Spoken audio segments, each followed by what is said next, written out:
Assalamualaikum warahmatullahi wabarakatuh. Alhamdulillah, bismillah, alhamdulillah, Allahumma sholli ala sayyidina Muhammad wa ala alihi washabihi wa mawala. Rabbi shrah li sadri wa yassir li amri wa hlul 'uqdatam min lisani yafqahu qawli, amma ba'd. Puji dan syukur kita panjatkan kehadiran Ilahi Rabbi Allah Subhanahu wa taala yang masih memberikan anugerah kekuatan fisik, mental, terutama kekuatan iman dan Islam kepada kita. Salah satu bukti Allah memberikan kekuatan iman dan Islam itu ya kita walaupun lagi hujan bisa memaksakan diri dari rumah menuju ke masjid ini dalam rangka melaksanakan ibadah sholat maghrib berjamaah, dan insya Allah akan dilanjutkan dengan kajian tafsir. Kalau tak salah minggu kemarin agak sepi gitu ya. Mungkin kemarin ada Indonesia Jepang gitu ya. Udah ngaji kalah kan gitu ya, untungnya dibalas dalam seperti itu 2-0 gitu. Ya lumayan lah, kelas yang ketiga dari grup C ini jadi masalah ya. Salawat dan salam semoga Allah limpahkan kepada junjungan kita Habibana wa Rasulana Sayyidina Muhammad Rasulullah SAW. Allahumma sholli ala Sayyidina Muhammad wa ala ali Sayyidina Muhammad.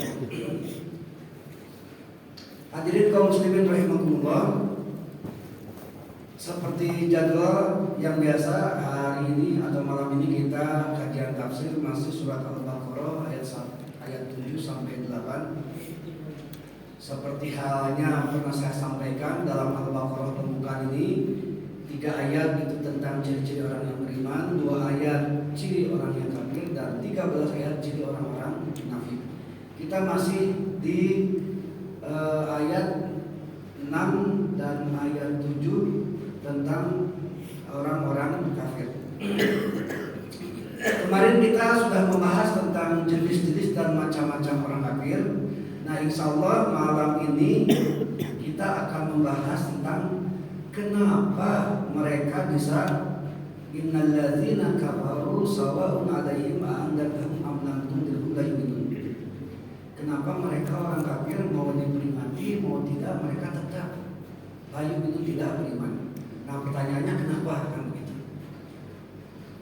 Setidaknya ada 11 jawaban yang kami rangkum alasan kenapa orang-orang kafir ketika kita ingatkan atau tidak itu tetap aja layu itu tidak bisa beriman. Jadi udah keras lah hatinya. Jadi jawabannya ada di ayat ke-7. Khatamallahu ala qulubihim wa ala sam'ihim wa ala absarihim ghishawatun wa lahum azabun adzim. Itu alasan yang pertama.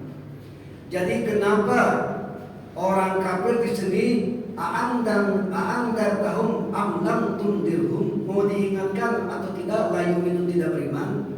Alasan yang pertama karena khatamallahu ala qulubihim, Allah telah mengunci atau menutup hati-hati mereka. Itu yang pertama ya. Dan bukan hati saja, wala sam'ihim, dan menyumbat telinga-telinga mereka. Dan bukan telinga saja, wala absarihim, dan menghalangi, menutupi sama aja penglihatan mereka. Jadi alasan yang pertama itu, pertama adalah Allah telah menutup hati mereka, karena hati itu sumber keyakinan, Pak.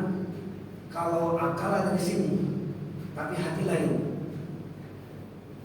Kalau hati tertutup, akal masih mampu berpikir. Ketika ada sebuah proses, apakah ini baik dan buruk, akal masih bisa membedakan mana baik dan mana yang buruk. Tak percaya, silahkan tanyakan ateis, tanyakan komunis. Tahu mencuri itu salah, tahu korupsi itu salah, pasti. Jadi tak perlu hati, akal saja sudah cukup membedakan mana baik, mana buruk. Cuma ketika menerima kebaikan dan keburukan, itu urusannya urusan hati. Ketika kita mau melaksanakan kebaikan dan meninggalkan keburukan, itulah tugasnya daripada hati, karena hati tempat hidayah. Jadi walaupun otak pintar, kalau hati tertutup tidak bisa. Tak percaya, silakan. Banyak orang-orang pintar yang sampai sekarang nyaman dengan kekufuran mereka, kan begitu. Bahkan untuk zaman modern sekarang mungkin pola pikir mereka melampaui daripada orang-orang Islam. Kalau nggak salah, barang yang kita pakai sekarang kebanyakannya kan produk-produk mereka kan. Walaupun sebetulnya letak dasar atau fondasi ilmu pengetahuan tetap tak terlepas daripada orang-orang Islam yang menemukan Al-Jabbar, bukankah Al-Khwarizmi, yang menemukan kimia, bukankah Jabir bin Hayyan, yang mengembangkan filsafat, bukankah Al-Farabi, dan banyak ilmuwan-ilmuwan Islam yang meletakkan dasar-dasar ilmu pengetahuan. Ketika zaman Renaissance, kebangkitan Eropa, barulah diserap ilmu-ilmu pengetahuan Islam, dan disitulah kemunduran Islam, kan begitu. Jadi kita pun insya Allah tidak ketinggalan sebagai peletak dasar daripada ilmu pengetahuan. Atau mungkin kita tahu bahwa pesawat itu pertama ditemukan oleh Will Wright misalnya, padahal dasar-dasar kepesawatan itu sama ilmuwan-ilmuwan Islam dan banyak yang lain. Nah, jadi kepintaran itu tidak bisa menjamin hidayah masuk. Makanya di sini khatamallahu ala qulubihim, yang pertama itu hati kan. Nah, makanya ketika kita bilang kepada anak-anak, nah hati-hati ya. Nah itulah maksudnya. Nggak pernah melihat, nah mata-mata ya, nah telinga-telinga lah, nggak mungkin lah ya. Tapi bilangnya hati-hati. Nggak mungkin juga bilang, nah kotak-kotak ya, nggak mungkin juga. Nanti ya. Jadi hati yang pertama. Tadi saya pernah menyampaikan, idza shohat jasadul qulub, wa idza fasadat jasadul qulub. Kalau hati itu sehat, hati itu baik, maka semua amal ibadah baik. Tapi kalau hati sudah jahat, maka amal ibadah, amal kita juga jadi jahat. Gitu. Itu kata Rasulullah Shallallahu Alaihi Wasallam. Itu yang pertama ya, Pak ya. Yang kedua, ini kita pun jangan berleha-leha, Pak. Walaupun kita sebagai seorang Muslim, seorang mukmin, bisa saja naudzubillah gitu ya, bisa saja, tapi naudzubillah, bisa saja kita ya terkena dengan alasan-alasan yang akan disampaikan saat ini. Karena salah satu kafir diantaranya kufur nikmat kan, ay syakatu azidanakum walakin kafar itu. Bisa saja kita juga tertimpa hal-hal yang kayak demikian. Alasan yang kedua, penyebab daripada kekafiran itu adalah harta dan anak. Harta dan anak. Coba lihat dalam surat Ali Imran ayat 10. Innal ladzina kafaru lan tughniya anhum amwaluhum wala auladuhum. Sesungguhnya bagi orang-orang kafir tidak berguna bagi mereka kekayaan mereka dan anak-anak mereka. Jadi alasan yang kedua, tapi mohon maaf ya Pak ya, alasan utama yang tadi khatamallahu ala qulubihim wa ala sam'ihim wa ala absarihim. Alasan yang kedua adalah dalam surat Ali Imran ayat 10, orang-orang kafir tidak akan berguna apapun yang mereka miliki, harta benda mereka, dan apapun yang mereka miliki, anak-anak mereka.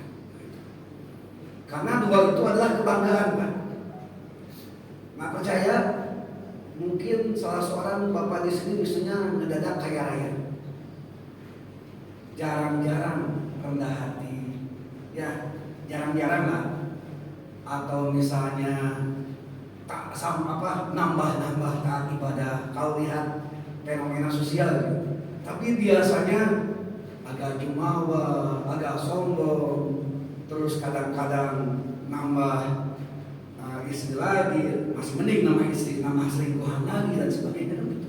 Karena pengaruh kata itu. Jadi kebanggaan lah pokoknya. Itu sawahku, itu kebunku, itu macam-macam lah. Setidaknya seperti itulah. Nah itu gejala menuju ke kafiran. Kekafiran itu bukan kafir dalam arti mutlak ya Pak ya, tapi kafir yang dalam pengertian kemarin saya pernah sampaikan. Mungkin kafiriyat, mungkin kafir kufur nikmat, kan begitu. Kafiriyat itu i'tiqaduhu wa syahduhu wa lam ya'mal bima bihi. Orang yang tahu aturan, orang yang tahu hukum, tapi walam ya'mal bima bihi, dia tak mau mengamalkannya. Itu termasuk kufur juga, kafir juga. Disebut kafiriyat. Kemarin kafir ada 10 jenis gitu ya. Jadi ini kafir dalam arti umum gitu ya. Itu yang kedua. Jadi tidak akan berguna bagi orang-orang kafir. Yang pertama harta kekayaan mereka, yang kedua anak-anak mereka. Tidak berguna bagaimana? Mungkin di dunia dia berguna. Tapi ketika ajal telah menjemput, ketika beriringan menuju pemakaman, ketika jasad dibenamkan ke dalam tanah, ketika tanah merah menguburkannya, dan ketika batu nisan terpasangkan, tidak ada apapun yang bisa kita manfaatkan dari apa yang kita tinggalkan. Makanya orang yang biasanya punya prinsip dunia itu bukan tempat tinggal, tapi tempat persiapan untuk meninggal. Itu yang kedua. Jadi alasannya karena harta dan anak. Yang ketiga, ini alasannya karena fitrah, gitu ya.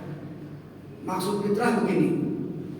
Ada hadis Nabi mengatakan, hadis yang diriwayatkan oleh Imam Bukhari dan Muslim, nomor hadis 4392, kullu mauludin yuladu alal fitrah. Tiap-tiap anak dilahirkan itu adalah fitrah. Fitrah itu apa? Nilai-nilai keislaman atau nilai-nilai kebenaran. Jadi alasan ini maksudnya mungkin nanti saya carikan kalimat yang tepat gitu ya. Tapi nanti setelah tamat nomor 3 ini kita coba cari kalimat yang agak pantas gitu. Jadi tiap-tiap anak yang dilahirkan itu fitrah, mempunyai nilai-nilai keislaman, nilai-nilai kebenaran. Makanya anak-anak yang belum balik ketika meninggal, menurut ulama-ulama itu nanti di akhirat menjadi pelayan-pelayan di surga, berarti tidak di neraka kan gitu ya. Jadi alhamdulillah wasyukurillah kalau Bapak pernah punya anak belum akil balik gitu ya, atau mungkin istri keguguran ketika usia 9 bulan, 8 bulan, syukuri saja. Itulah mungkin pundi-pundi atau mungkin warisan kita nanti di akhirat, kita akan disambut oleh anak-anak kita kalau kita memasuki surga, gitu ya. Kalau tidak, ya wallahu nggak tahu lah, biar aja nanti urusannya gimana gitu ya. Baik, nah terusannya hadis, fa'abawahu yuhawidani ayunasirani ayumajisani. Nah itu orang tuanya yang menentukan, Yahudinya anak, Nasraninya anak, atau Majusinya anak. Berarti nomor 3 yang paling bagus apa Pak kalimatnya? Kalau fitrah, kurang tepat gitu ya. Alasan pertama harta, alasan pertama khatamu ala qulubihim, alasan kedua harta. Alasan ketiga fitrah anak mungkin ya, atau bisa saja lingkungan. Karena ternyata anak tergantung orang tua. Dia jadi Yahudi, dia jadi Nasrani, dia jadi Majusi. Ya jangan jauh-jauh lah.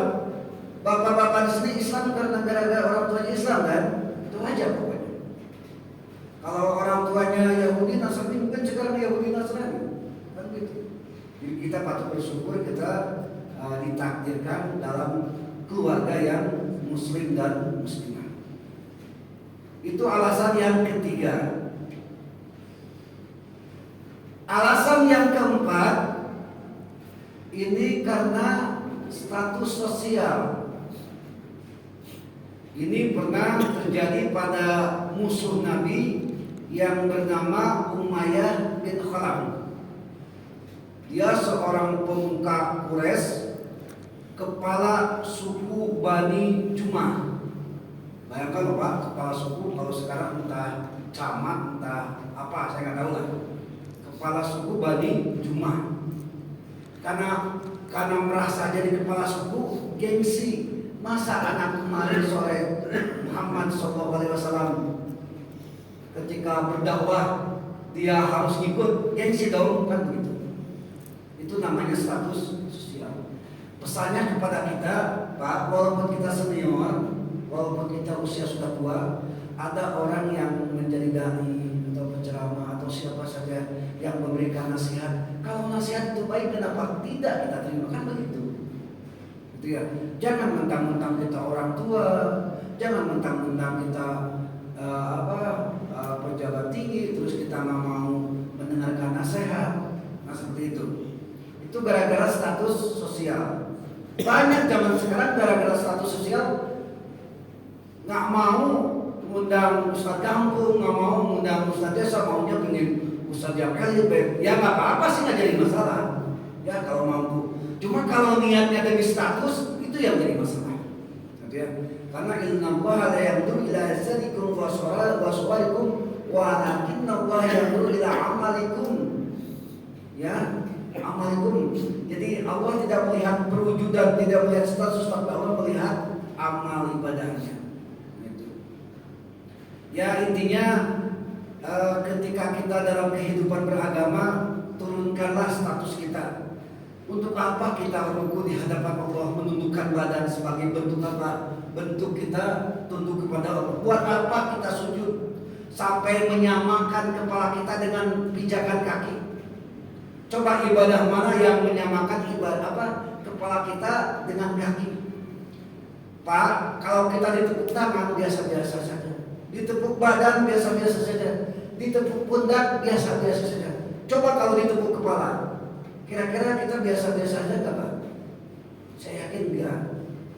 Ini kepala sujud disamakan dengan tempat pijakan kaki. Itu bentuk rendah hati kita, rendah diri kita di hadapan Allah Subhanahu wa Ta'ala. Kan begitu. Jadi kalau sampai sombong, takabur, ujub, itu bukan hak kita, itu hak Allah. Karena takabur itu adalah bagian Allah. Kan begitu. Itu penyebab yang keempat, karena status sosial. Yang kelima, karena pengaruh dan kekuasaan. Gara-gara dia berkuasa, maka tak mau dia mendengarkan dakwah, tak mau dia mendengarkan tausiah, sehingga hidayah tidak masuk. Bisa saja gara-gara itu hati jadi tertutup, kan begitu. Apa contohnya? Contohnya di sini adalah Abu Lahab, atau ada juga Abdullah bin Ubay. Abu Lahab itu pemimpin Quraisy, bahkan pamannya Nabi. Saking bencinya sama Nabi, itu rekam jejaknya sampai Allah menurunkan salah satu spesial surat untuk Abu Lahab. Suratnya surat Al-Lahab. Gitu ya. Karena gara-gara kekuasaan, mentang-mentang jadi penguasa, gitu ya. Terus ada orang yang menyampaikan kritik atas dasar kebenaran, nggak mau terima, gitu maksudnya. Nah itu bisa saja jadi tertutup hatinya, tertutup telinganya, tertutup pandangannya. Itu awal mula kekafiran itu dari sana masalahnya. Jadi merasa karena punya wewenang, punya kekuasaan, terus anti kritik, anti kebenaran dari sepihak dan sebagainya. Nah itu. Jadi intinya ya memang karena kita manusia sosial, makhluk sosial, makhluk yang membutuhkan makhluk-makhluk yang lain, ya apa boleh buat, memang kita harus saling keterbukaan gitu ya Pak ya. Seperti halnya juga mungkin Pak RW, mungkin Pak Imam, saya juga silahkan sampaikan Pak, kalau memang salah tunjukkan saja kan begitu. Kalau memang keliru tunjukkan saja. Bukankah kepemimpinan dalam Islam itu ditujukan dalam sholat berjamaah kan begitu.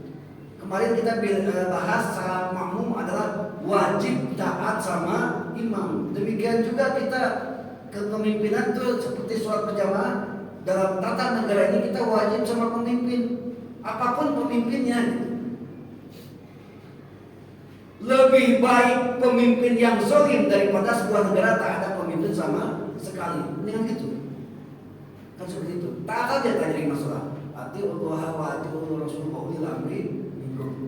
Karena taat itulah berupa sebuah kebaikan, kan gitu. Asal taatnya lihat dalam sholat berjamaah. Ketika imam takbir ya takbir, ketika imam ruku ya ruku, ketika imam sujud ya sujud. Bagaimana kalau imam keliru? Harusnya ruku langsung sujud, harus ditegur. Ditegurnya pakai apa? Pakai ayat konstitusi, yaitu dengan bacaan subhanallah. Kalau pemimpin kita keliru dalam kebijakannya, ya kita udah ada wakil kita di DPR Pak ya. Mereka harus bersuara kan begitu. Kalau mereka tidak bersuara, nah itu yang salah. Jadi keliru semua satu negara kan begitu. Nah, gimana kalau imam batal sholatnya? Misalnya makmum mengetahui imam buang angin. Nah sebetulnya jangan nunggu demo makmum. Imam tahu diri, silahkan mundur. Ini tempat mengundurkan diri ada nggak Imam? Lewat jalan sini ya, tembus ke sana kan ya? Nah, alhamdulillah ada ya. Jadi jangan sampai imam mundur tapi juga melewati orang yang sholat kan begitu. Jadi ini masjid alhamdulillah sudah sesuai dengan konstitusi ya, ada pintu cadangan gitu ya. Nah, itu. Nah, jadi ketika imam batal, jangan nunggu makmum demo. Imam harus tahu diri. Kalau tidak mampu, kalau batal jadi imam, jadi pemimpin, mundur kan begitu. Payahnya masyarakat ketika imam batal, gitu ya. Kadang-kadang diam saja. Itu yang diam itu bisa merusak berjamaah. Sekarang kalau pemimpin kita misalnya batal sholatnya atau batal kepemimpinannya, nah, silakan aja lah nilai masing-masingnya. Bisa saja dibatal satu negara kan begitu. Bahkan ada yang terjilat demi kesetiaan kepada imam. Imam kentut sekali kami kentut berkali-kali. Sampai gitu kan ada yang kayak gitu. Sampai parahnya, sampai menjilatnya gitu ya. Nah, gitu ya. Ya Allah alam lah. Kita yang penting kita taat pemimpin aja. Itu intinya.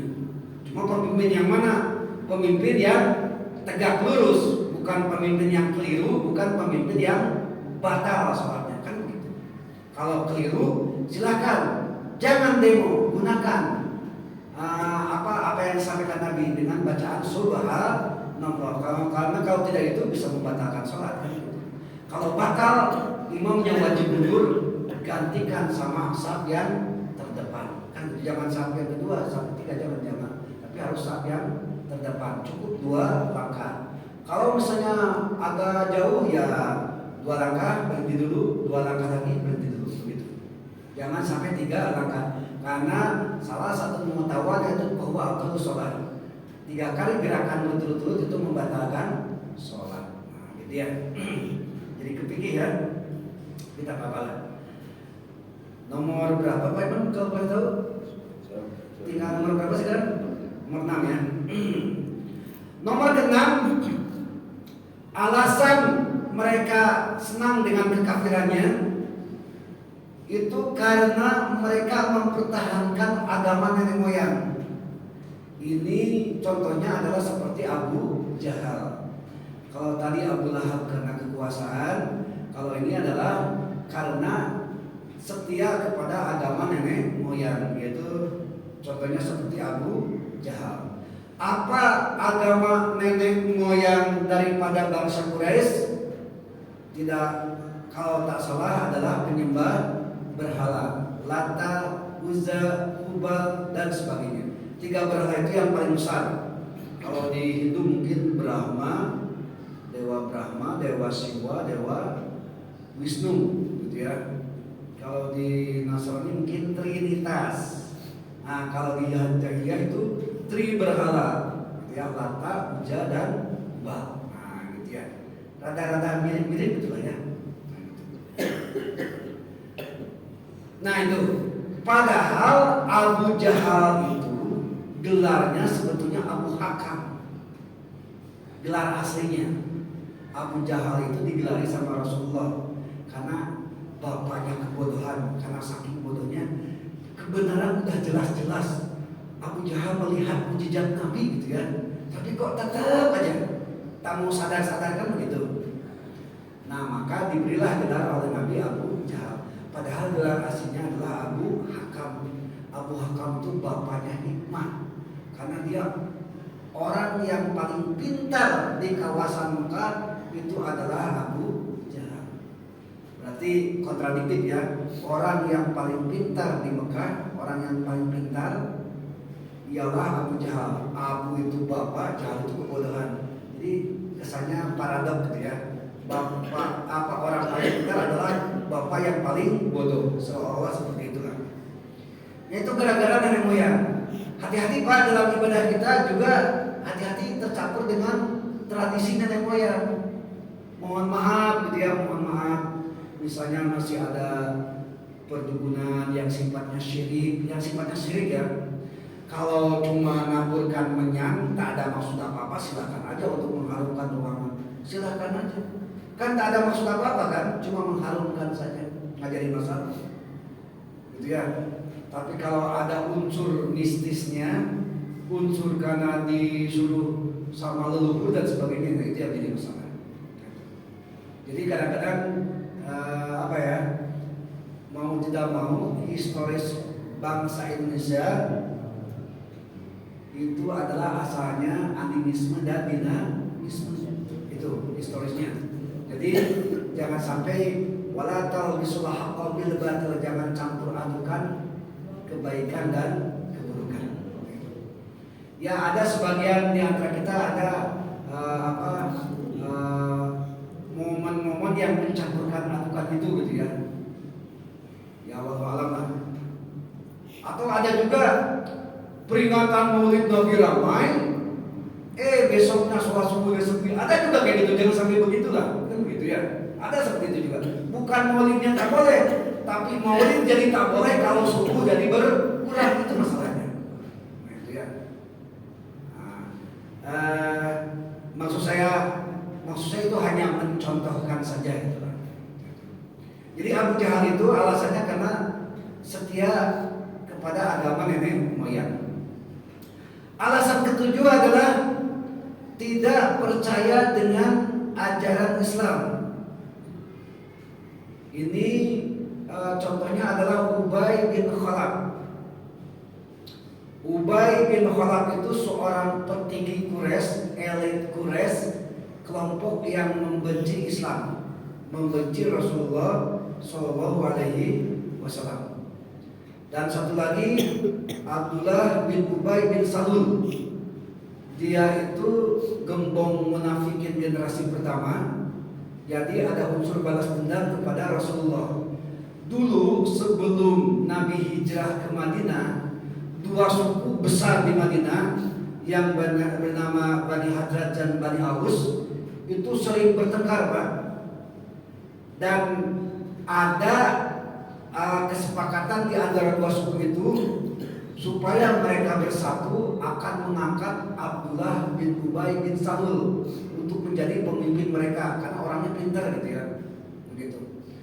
Nah, ketika Nabi diangkat menjadi Rasul pada usia 40 tahun, datanglah perwakilan dari Madinah menemui Nabi karena ada sebagian orang Madinah Yahudi dan Nasrani itu mempercayai kitab dalam Taurat dan Injil bakal ada Nabi setelah Nabi Isa alaihissalam, yaitu ismuhu Ahmad, namanya Ahmad. Jadi mereka penasaran ingin melihat tanda-tanda kenabian, tanda-tanda kerasulan.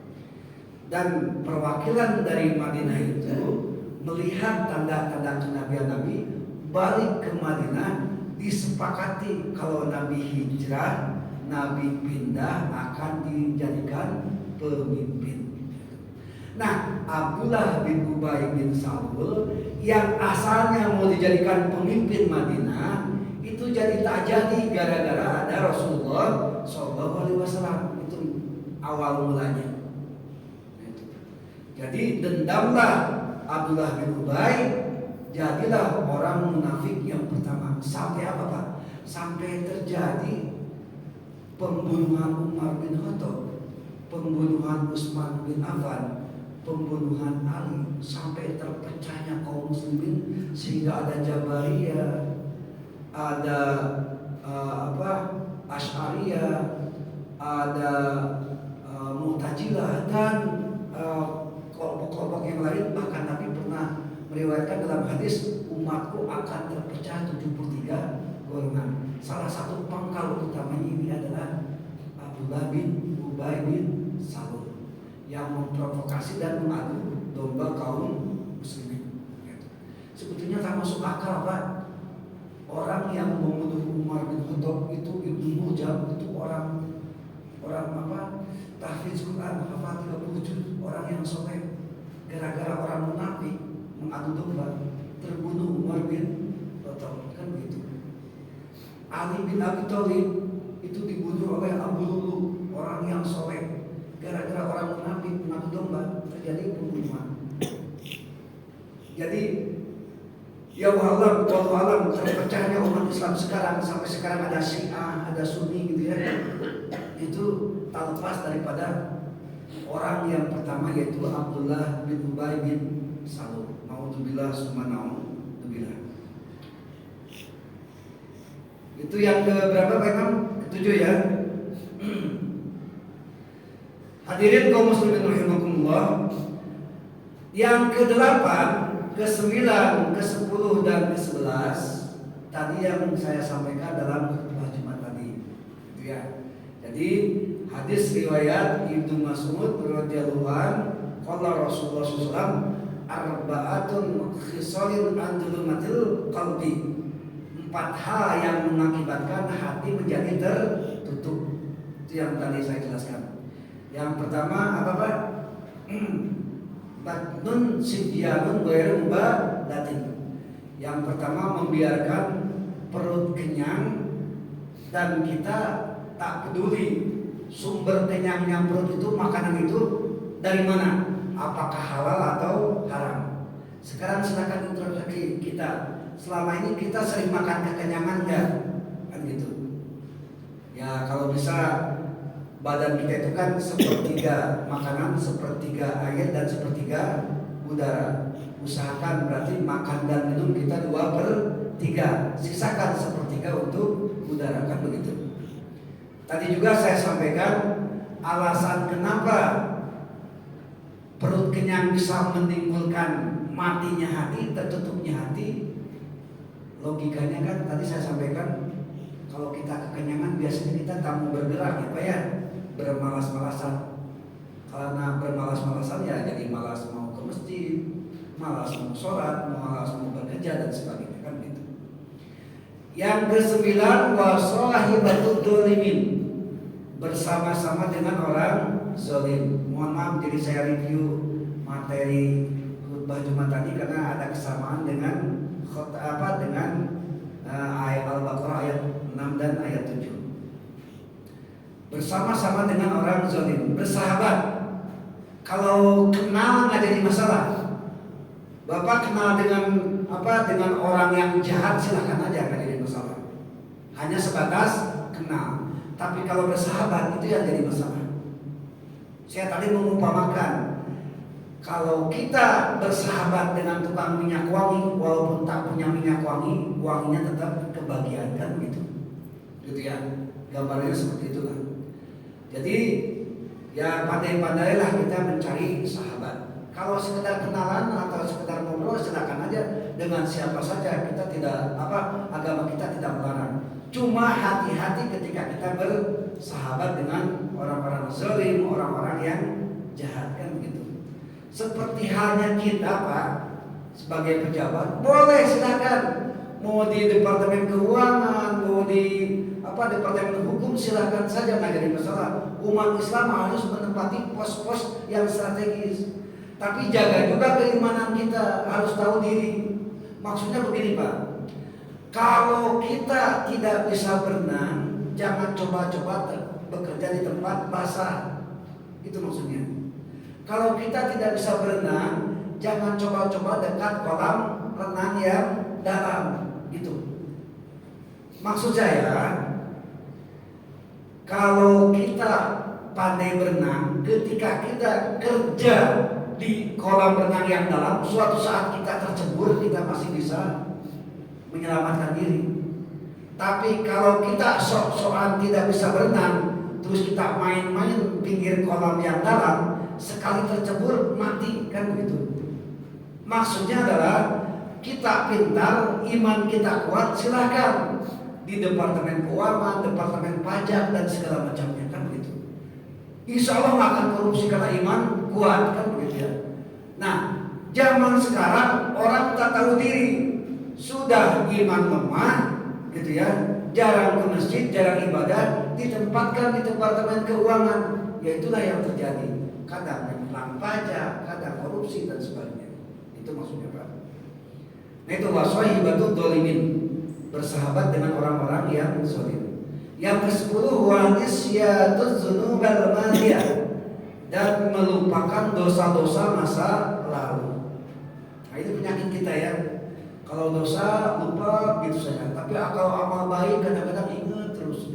Ini masjid bisa pilih karena saya, dalam hati gitu ya. Itu hati-hati tuh. Itu bisa tertutup hati itu. Ini jalan kalau dulu ini sempit nih, pas saya datang, wih dah lebar lah pokoknya. Nah kayak gitu lah. Ya berjasa sih boleh, tapi kalau kita sampai mengklaim itu karena atas dasar kita dalam hati, itu kan takabur namanya. Itu namanya ujub, kan begitu. Jadi begitu ya Pak ya. Jadi wanisyatul dzunub al-madiyah, melupakan dosa-dosa masa lalu. Orang yang paling bahagia adalah melupakan amal ibadah yang lalu dan mengingat dosa-dosa masa lalu. Itu ciri-ciri orang yang berbahagia. Ciri-ciri orang yang celaka sebaliknya, mengingat kebaikan masa lalu dan melupakan dosa-dosa masa lalu. Nauzubillah, subhanallah. Yang terakhir, hati bisa tertutup adalah watulul amal. Tulul amal itu panjang cita, cita panjang, angan-angan. Bahasa kasarnya banyak hayal, itu aja. Ngehayal adalah sesuatu yang dicita-citakan tapi tidak disesuaikan dengan kemampuan sendiri. Sudah jelas-jelas IQ-nya misalnya 23, tapi pingin jadi sekjen PBB, kan gitu. Itu udah jelas hayalan gitu ya. Udah jelas-jelas misalnya kemampuannya bidang ekonomi, sok-sokan berfatwa tentang agama misalnya. Tidak bisa demikian. Karena the right man on the right job, kalau the right man on the right place, segala sesuatu itu sesuaikan dengan keahliannya. Kalau ahli tukang ya silakan jadi tukang. Kalau ahli misalnya tentang ekonomi ya silakan dengan ekonomi dan sebagainya dan sebagainya. Itulah tanda-tanda penyebab, bukan tanda-tanda penyebab orang mengalami kekufuran. Tapi berdasarkan kitab tafsir ini, yang paling utama kenapa orang-orang kafir bisa sawaun, bisa tertutup, itu gara-garanya khatamallahu ala qulubihim wa ala sam'ihim wa ala absarihim bisyawah. Bisyawah itu tutup-tutup sebagai tauhid. Maka resiko mereka karena menutup-nutupi hati mereka. Ini saya mohon maaf sebelum sampai walau adzabun adim. Kenapa Allah bisa menutup hati mereka? Kok tega-teganya Allah menutup hati mereka? Karena salah satunya mereka bermaksiat, mereka melakukan dosa. Ibarat hati itu adalah cermin atau kaca. Satu dosa sama dengan satu noda. 10 dosa sama dengan 10 noda. Kalau ratusan ribuan noda, ribuan dosa, berarti ratusan ribuan noda. Kira-kira kaca itu bening lagi nggak Pak? Nggak akan bening lagi, tertutup kotor sehingga cahaya nggak bisa tembus, nggak bisa bercermin, nggak bisa apa-apa sehingga tertutup. Jadi Allah menutup hati mereka karena ya karena dosa-dosa mereka. Bukan Allah kejam, bukan Allah misalnya melampiaskan kewenangan dan sebagainya. Salah satunya adalah gara-gara mereka juga, karena mereka selalu melaksanakan maksiat dan dosa. Dan resiko bagi orang yang demikian, innal ladzina kafaru sawa'un 'alaihim, itu resikonya adalah walahum adzabun adzim. Bagi mereka siksaan yang sangat besar, yang sangat pedih. Naudzubillah summa naudzubillah. Hadirin kaum muslimin rahimakumullah, alhamdulillah 2 ayat itu sudah selesai. Insyaallah selanjutnya kita akan membahas wa minan nasi may yaqulu amana billah. Entah malam ini, entah minggu selanjutnya. Yang jelas ayat ke-6 dan ke-7 sudah diselesaikan. Sebelum saya melanjutkan ayat yang selanjutnya, barangkali dari hadirin ada yang ditambahkan, ada yang disampaikan atau yang ditanyakan, dipersilakan. Silakan memang. Jadi kalau saya salah dalam bicara ini, ini ada bukan masalah politik. Debat yang kedua yang saya ikuti, dan saya suka duduk itu yang benar. 01 dengan 02 ini sepertinya dalam debat itu ada dalam paslon yang tertentu itu seakan memojok paslon yang lainnya. Dan yang ini tidak membalas. Biarlah masyarakat yang melihat sendiri. Jadi dengan hal seperti ini, kalau kita memilih orang yang tadi yang selalu memojokkan kepada yang paslon yang ini, kira-kira bagaimana status kita yang memilih itu? Karena kita tidak tahu bahwa orang ini sifatnya, tidak tahu kita tadi ada sombongnya, ada pukulnya, kan? Ini mohon maaf nih kadang dibuat sedikit politik. Dalam agama kita konteks memilih pemimpin itu berdasarkan 4. Yang pertama adalah patona, gitu ya. Sebetulnya kita sudah tahu semua ya, amanah, patona, sidik. Sidik dulu, sidik, amanah, patona dan taktik. Sidik benar, jujur. Silakan nilai. Memang kita harus menilai Pak. 2 paslon ini jujur apa tidak? Apa yang mereka sampaikan apa adanya atau hanya hoax semata? Itu aja. Kita bisa mempersepsikan antara 1 dan 2 mana yang paling jujur. Seandainya dua-duanya kita tak cocok, carilah yang buruk dari yang terburuk, kan gitu. Pilihlah yang buruk dari yang terburuk. Seandainya kita tak ada pilihan sama sekali, kan gitu ya. Jadi kita harus memilih gitu. Yang pertama sidik, jujur tidak, gitu ya. Dua paslon itu, kalau dua-duanya tidak jujur, mana yang kejujurannya paling unggul? Kalau tidak jujur dua-duanya, mana yang ketidakjujurannya paling sedikit? Nah, itu yang dipilih. Itu yang pertama memang. Jadi yang pertama adalah sidik. Yang kedua amanah. Amanah itu adalah masyarakat mempercayakan ngurus daerah ini kepada mereka. Nah, mungkin ada yang incumbent, mungkin ada yang new entry atau yang terbaru kan begitu. Nah kita bisa lihat dari rekam jejak kan, di antara yang dua itu kira-kira potensi yang amanah yang mana. Misal yang satu, saya nggak bisa bilang satu lah, yang tiga misalnya dia incumbent. Kita lihat rekam jejaknya selama memimpin apakah amanah atau tidak. Yang nomor 4 misalnya pernah di DPR, kita lihat cara mewakili rakyat itu dia amanah atau tidak kan begitu. Kalau tidak amanah dua-duanya, cari yang sedikit amanahnya lebih unggul. Kalau tidak aman, tidak ada satupun amanahnya, cari yang sedikit hianatnya. Itu aja. Jadi kalau kita pilihannya tak ada pilihan, tetap harus memilih, cari yang buruk dari yang terburuk. Gitu. Kalau dua-duanya buruk, berarti cari yang buruk saja dari yang terburuk. Gitu. Kalau misalnya dua-duanya tidak amanah, cari yang hianatnya paling sedikit. Yang ketiga, tabligh. Tabligh ya, patona. Yang ketiga patona. Patona di sini bukan pintar saja, bukan hanya sekedar skala dia IQ jenius, tapi juga pintar menguasai masalah dan pintar menyelesaikan masalah, kan begitu. Sebetulnya bapak-bapak lebih paham lah karena orang sini.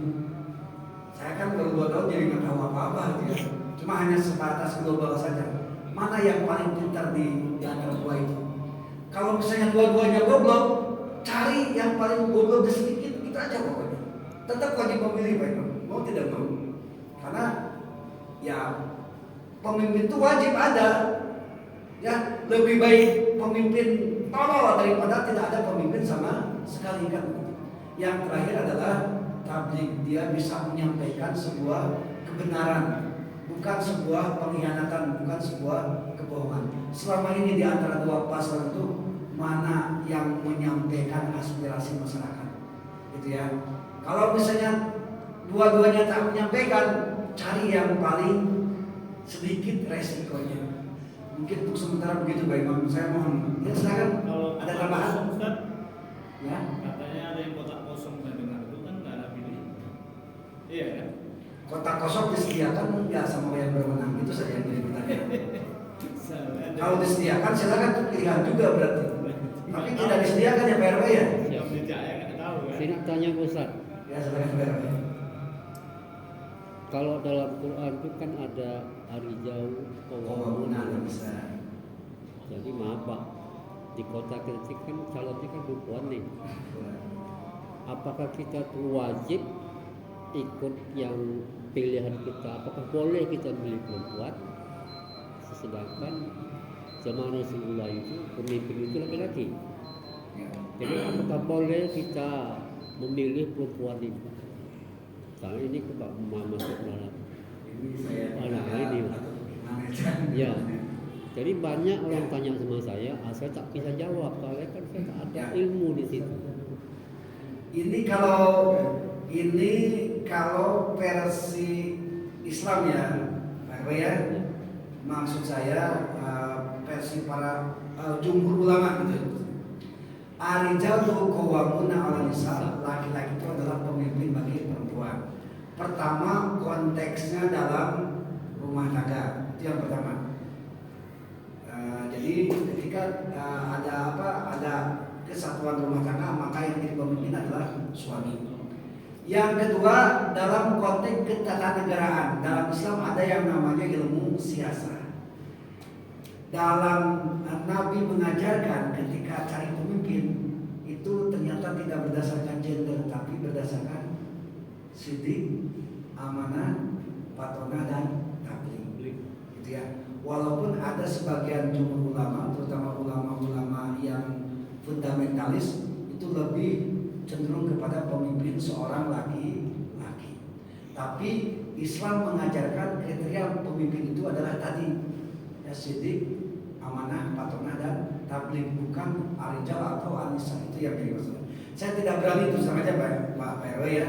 Yang jelas ketika pemimpin seorang perempuan, kalau sudah takdirnya Allah menghendaki, kenapa tidak? Karena kita pun pernah punya presiden perempuan, gitu ya.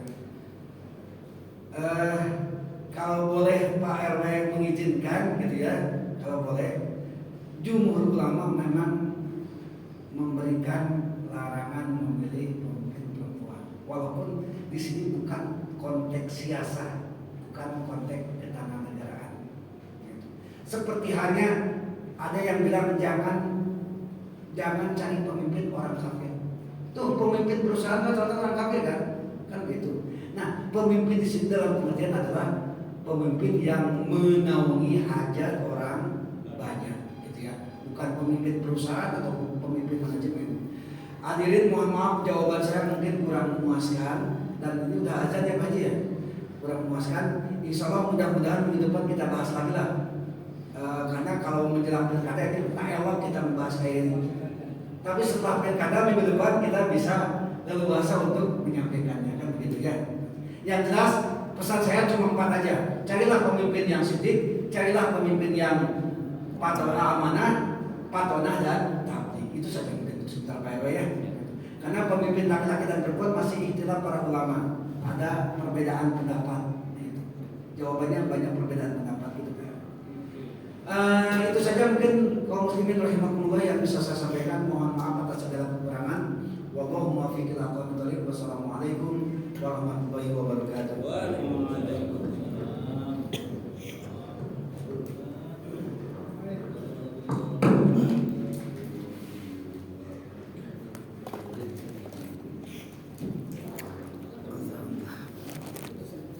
Tak berani saya jawab. Kalau belum pilkada saya tak berani.